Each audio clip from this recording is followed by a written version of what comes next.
Saint-Esprit, maintenant et toujours, dans les siècles des siècles.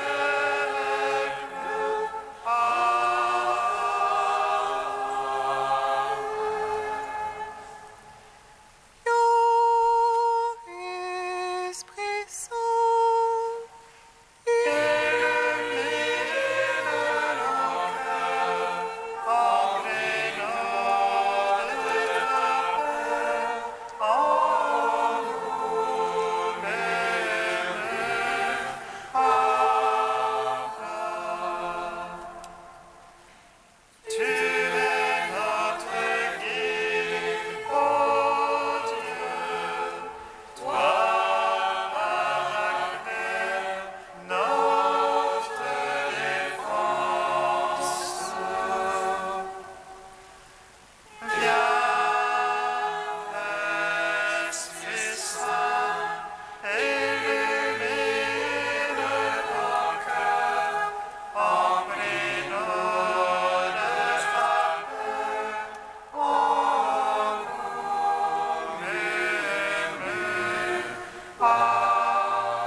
Psaume 118, strophe 15.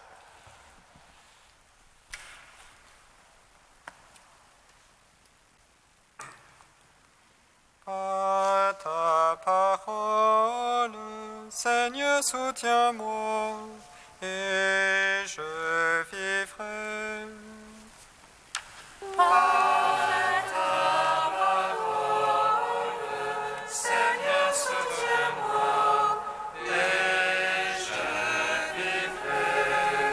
Je hais les cœurs partagés, et j'aime ta loi.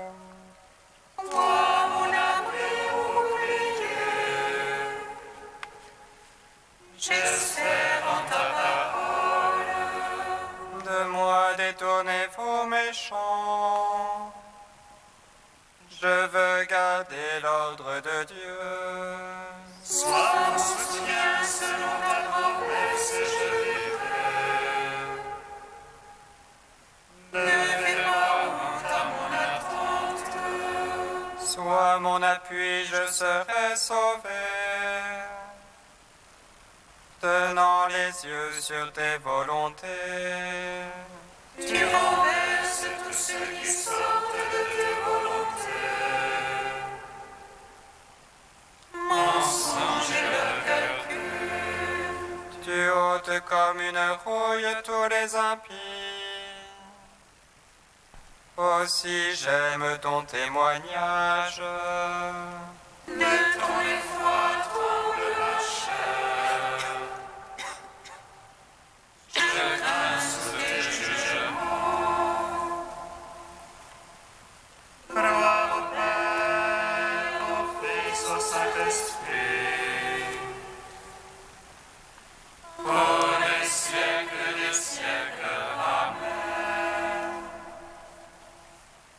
À ta parole, Seigneur, souviens-moi, et je vivrai. Psaume 21. Il est vaincu, le prince de ce monde. Gloire au Christ vainqueur qui nous a sauvés. Il est vaincu, le prince de ce monde.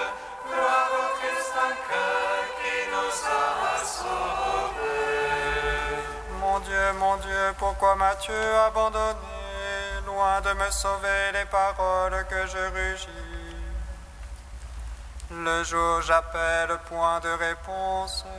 La nuit, point de silence pour moi. Et toi pour ton Dieu saint, qui habite les louanges d'Israël. En toi nos pères ont espéré, tu les as délivrés. Vers toi, quand ils criaient, ils échappaient. En toi, ils espéraient jamais en vain. Et moi, vers non point homme, honte du genre humain, rebut du peuple. Tous ceux qui me voient me bafouent, ils ricanent et hochent la tête. Ils se remisent au Seigneur qui le libère, qui le délivre puisqu'il est son ami. C'est toi qui m'as tiré du sein, confié aux mamelles de ma mère. Sur tes genoux je fus jeté dès ma naissance, dès le sein de ma mère, c'est toi mon Dieu. Ne sois pas loin, proche et l'angoisse, pour moi point de secours. Des taureaux nombreux me saignent, de fortes bêtes de bassan m'encerclent. Contre moi baille leur gueule, lion lacérant et rugissant. Je suis comme l'eau qui s'écoule, et tous mes os se disloquent. Mon cœur est pareil à la cime, ils font au milieu de mes entrailles. Mon palais c'est comme un tesson, ma langue est collée à la mâchoire. Des chiens nombreux me cernent, une bande de vauriens m'assaille. Ils me percent les mains et les pieds et me couchent dans la poussière de la mort. Je peux compter tous mes os, ces gens me toisent, me surveillent. Ils partagent entre mes habits et tirent au sort mon vêtement. Mais toi, Seigneur, ne sois pas loin, ô ma force, vite à mon aide. Délivre de l'épée mon âme, de la patte du chien mon unique. Sauve-moi de la gueule du lion, de la corne du taureau, ma pauvre âme. Gloire au Père, au Fils, au Saint-Esprit, pour les siècles des siècles. Amen. Il est vaincu, le prince de ce monde, gloire au Christ vainqueur qui nous a sauvés. J'annoncerai ton nom à mes frères. En pleine assemblée, je te louerai.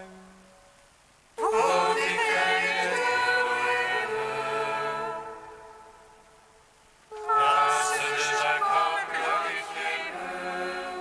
Vous qui craignez Dieu, louez-le. Redoutez-le, race d'Israël. Car il n'a point méprisé, ni dédaigné la pauvreté du pauvre, Ni caché de lui sa face,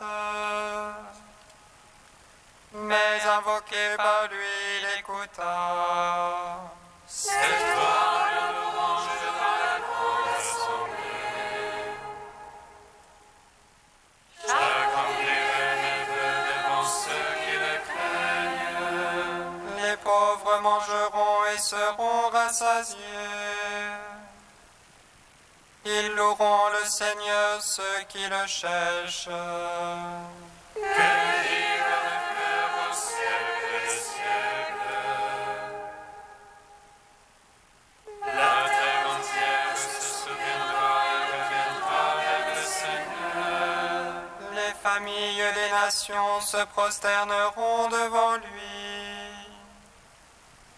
Ô Seigneur, la royauté, ô Maître des nations. Devant lui se prosterneront tous les puissants de la terre. Devant lui se courberont ceux qui descendent à la poussière. Et mon âme vivra pour lui, ma race le servira. On annoncera le Seigneur aux âges à venir. Et sa justice au peuple éternel. Et son œuvre au Père, au Fils, au Saint-Esprit, pour les siècles des siècles. Amen. Il est vaincu, le prince de ce monde, gloire au Christ encore qui nous a sauvés. Cantique d'Osée, page 324. Accusez Jérusalem, votre mère, car elle n'est plus ma femme, et je ne suis plus son mari. Éloigne de moi son péché, sinon je ferai un désert. Je la réduirai en terre. Avec des épines, je fermerai son chemin, sa route, je l'obstruerai. Elle ne trouvera plus ses sentiers. Elle poursuivra ses amants, sans pouvoir les atteindre. Les cherchera sans les trouver. Alors elle dira, je veux revenir au Seigneur. J'étais plus heureuse autrefois. C'est pourquoi je vais la séduire, la conduire au désert. Et là je parlerai à son cœur. Elle répondra comme au jour de sa jeunesse, lorsqu'elle monta du pays d'Égypte. Ce jour-là, elle m'appellera mon mari. Je ferai pour elle un pacte avec le maître des champs. Les oiseaux du ciel et les reptiles de la terre. L'arc, l'épée, la guerre, je les briserai dans le pays. Elle y reposera en sûreté. Je te fiancerai à moi pour toujours, dans la justice et dans le droit, dans la tendresse et dans l'amour. J'aimerais non aimer, pas mon peuple je dirai, tu es mon peuple. Et lui dira, mon Dieu. Gloire au Père, au Fils, au Saint-Esprit, au Dieu qui était, qui vient. Pour les siècles des siècles. Amen.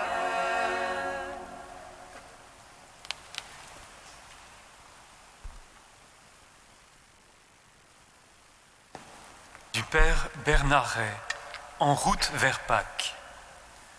Au commencement, Dieu avait dit aux hommes, « Si vous sombrez dans le péché, si vous semez la violence, je vous anéantirai. » Et parce que l'injustice s'était répandue à la surface de la terre, Dieu détruisit son œuvre. Seuls furent sauvés le juste Noé, les siens et les êtres vivants qu'il avait abrités dans l'arche avec lui. C'est alors que Dieu s'engage solennellement à ne plus détruire les êtres vivants. Mesurons bien la portée d'un tel engagement. Même si la violence déchire l'humanité, même si l'oppression des hommes par d'autres hommes se multiplie, Dieu ne détruira plus les méchants. Parfois, il nous arrive de souhaiter la destruction des méchants afin de réserver le bonheur aux justes, parmi lesquels nous nous plaçons. Dieu, lui, refuse de châtier ses ennemis, car il veut sauver non seulement les justes, mais les pécheurs, et lequel d'entre nous est sans péché. Dieu ne met donc aucune limite à son amour. Il est absolument universel. Et la Bible nous dit que sa décision est irrévocable. À jamais, Dieu se veut solidaire de tout homme qu'il a appelé à la vie, dont il a façonné le visage. Jésus fait sienne cette solidarité sans frontières de son Père avec tout être vivant, et il invite à le suivre sur cette voie. Vous avez appris qu'il a été dit « Tu aimeras ton prochain et tu haïras ton ennemi. » Et moi je vous dis, aimez vos ennemis et priez pour ceux qui vous persécutent, afin d'être vraiment les fils de votre Père qui est aux cieux, car il fait lever son soleil sur les méchants et sur les bons, et tomber la pluie sur les justes et les injustes. Il est bon de vivre le carême avec un tel message. L'amour de Dieu pour le monde est plus fort que l'injustice qui le déchire. Au péché, Dieu n'oppose pas le châtiment, mais la miséricorde. Elle est patiente et ne désespère pas du pécheur. Dieu inscrit également au cœur de sa création une espérance indéfectible.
il l'a livré pour nous.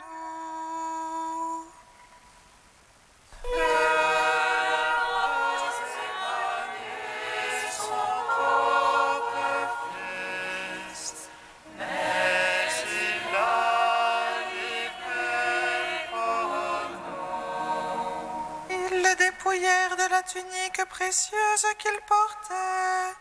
Ils se saisirent de lui et le jetèrent dans la citerne.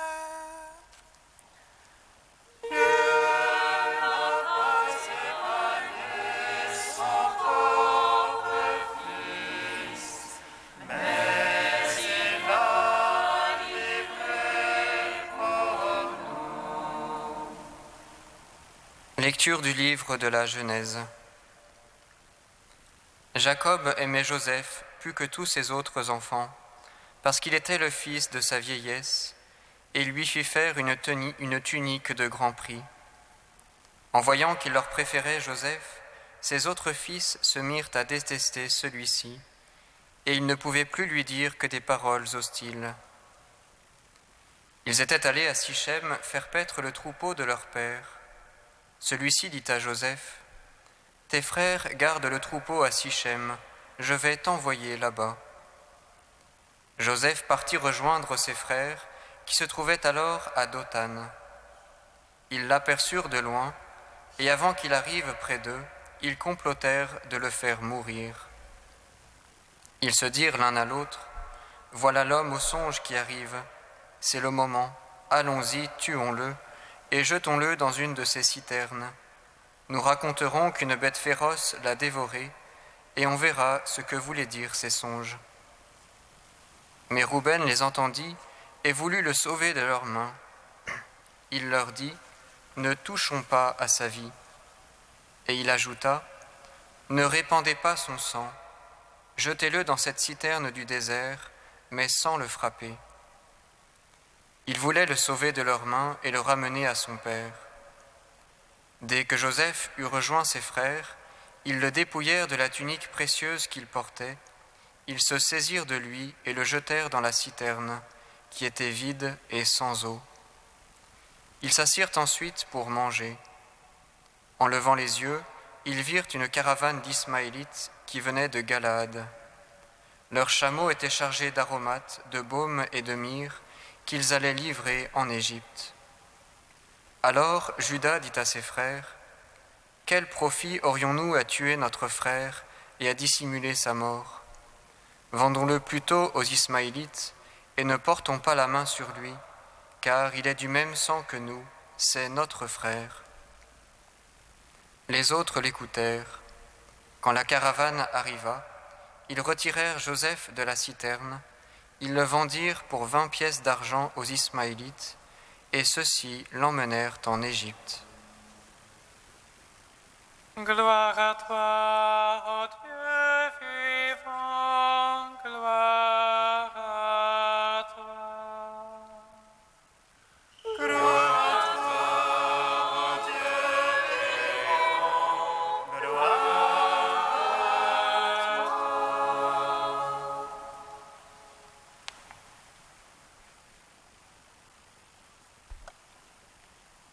Voici Joseph, voici l'homme, ecce homo. Voici Joseph, fils de Jacob. Voici le fils bien-aimé, objet de la complaisance du Père, revêtu de la tunique de grand prix. Voici un fils envoyé au loin par son père auprès de ses frères. Il est allé chez les siens, mais les siens ne l'ont pas reconnu. Quand ils le virent de loin, ils se dirent l'un à l'autre, « Voici l'homme au songe qui arrive. Allons-y, tuons-le. » Car en effet, ils n'écoutaient pas sa parole, ils ne reconnaissaient pas qu'il était venu pour rendre témoignage à la vérité.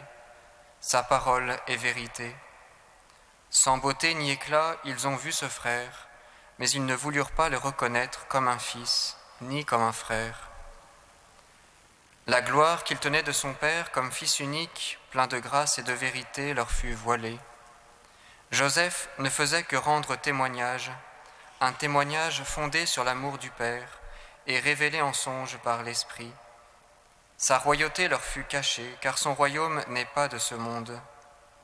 Cet homme est roi, il est né, il est venu dans le monde pour rendre témoignage à la vérité, et quiconque est de la vérité écoute sa voix. Égarés dans le mensonge et la haine envieuse, ses frères eurent les yeux aveuglés. Dès que Joseph eut rejoint ses frères, ils le dépouillèrent de la tunique précieuse qu'il portait. Ils se saisirent de lui et le jetèrent dans la citerne qui était vide et sans eau. Ainsi, le Fils bien-aimé connut une véritable descente aux enfers, par l'expérience de la solitude, de la nudité, de la faim et de la soif. Il fut vendu comme esclave pour 20 pièces d'argent, et il descendit en Égypte. Voici Joseph, voici l'homme, Jésus, fils de David, fils de Dieu, Ecce homo. Frères et sœurs, la vie de Joseph annonçait les souffrances qui devaient être la part du Christ et les gloires qui suivraient, selon les paroles de l'apôtre Pierre. Joseph apparaît comme le type parfait du Christ, car en Joseph, c'est bien le Christ qui fut vendu comme esclave. En lui, c'est bien le Christ qui fut dépouillé de son vêtement, livré aux mains des étrangers et descendu dans l'abîme des enfers. La vie de Joseph révèle un visage, elle annonce la passion, elle préfigure la résurrection. Mais plus encore, ce que jadis les patriarches préfiguraient, les disciples doivent encore aujourd'hui s'y laisser configurer, car c'est un seul et unique mystère qui est préfiguré, annoncé et vécu depuis toute éternité, dans la vie comme dans la mort, dans l'Église du ciel et de la terre. Ce que tant de devanciers ont vécu et ont annoncé à leur manière, avec leur grâce propre, à travers leur humanité, il nous faut aujourd'hui le poursuivre dans le Christ, pour son corps, qui est l'Église. Car nul d'entre nous ne vit en effet pour lui-même, comme nul ne meurt pour soi-même. Si nous vivons pour le Seigneur, et si nous mourrons pour le Seigneur. Dans la vie comme dans la mort, nous appartenons au Seigneur, car le Christ est mort et revenu à la vie pour être le Seigneur des morts et des vivants. Puisse le Seigneur ouvrir les yeux de notre cœur et nous trouver fidèles à sa grâce pour nous donner de la confesser par toute notre vie.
jusqu'à toi, Seigneur. Que ma prière vienne jusqu'à toi, Seigneur. Seigneur, nous te confions notre futur pape, qu'il soit un pasteur selon ton cœur et la force de faire ta volonté. Que ma prière vienne jusqu'à toi, Seigneur. Seigneur, nous te confions toute l'Église, qu'elle puisse toujours témoigner en vérité de ton évangile. Que ma prière vienne jusqu'à toi, Seigneur. Seigneur, nous te confions notre frère Pierre-Marie, qu'il continue à veiller sur nous et à faire depuis le ciel le bien sur cette terre. Que ma prière vienne jusqu'à toi, Seigneur. Ô Dieu saint, ô Dieu fort, ô Dieu immortel, aie pitié de nous.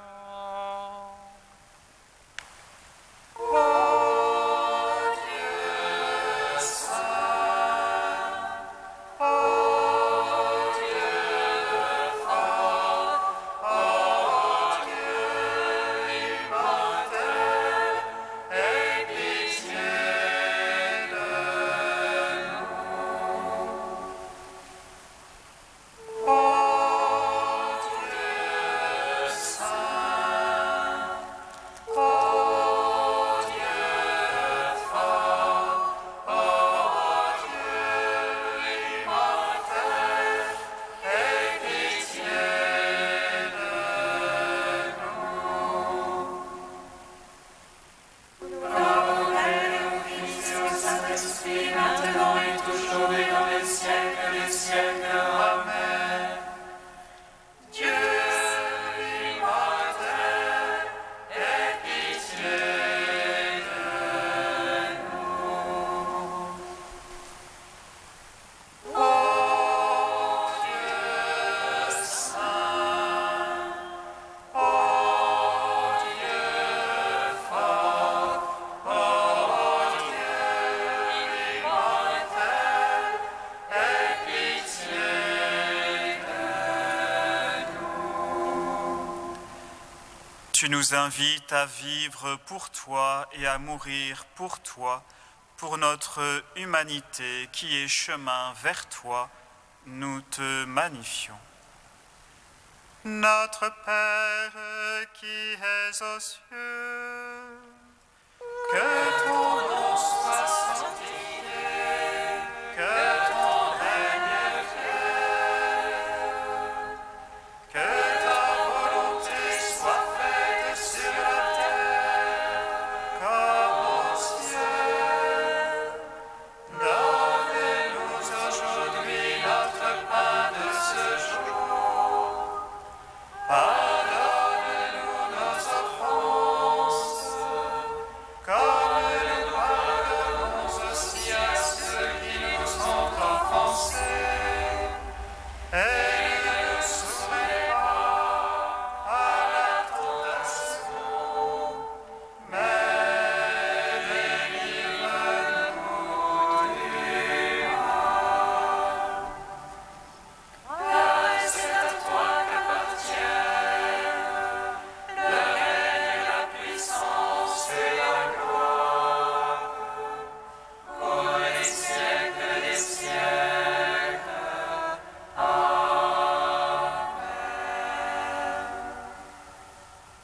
Nous t'en prions, Dieu Tout-Puissant, purifie-nous au long de ce carême, pour que nous parvenions avec un cœur limpide aux fêtes pascales qui approchent.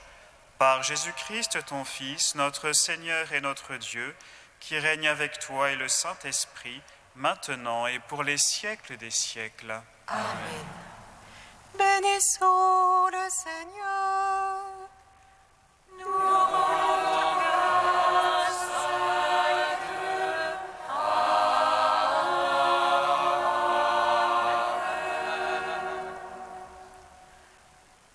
L'ange annonça à Marie qu'elle serait la mère du Sauveur. Et elle conçut de l'Esprit Saint. Réjouis-toi, Marie, pleine de grâce, le Seigneur est avec toi. Tu es bénie entre les femmes et le fruit de ton sein est béni. Voici la servante du Seigneur. Et me soit fait selon ta parole. Réjouis-toi, Marie, pleine de grâce, le Seigneur est avec toi. Tu es bénie entre les femmes et le fruit de ton sein est béni. Et le Verbe s'est fait chair, et il a demeuré parmi nous. Réjouis-toi, Marie, pleine de grâce, le Seigneur est avec toi. Tu es bénie entre les femmes et le fruit de ton sein est béni. Ave Regina Caelorum, Ave Domini.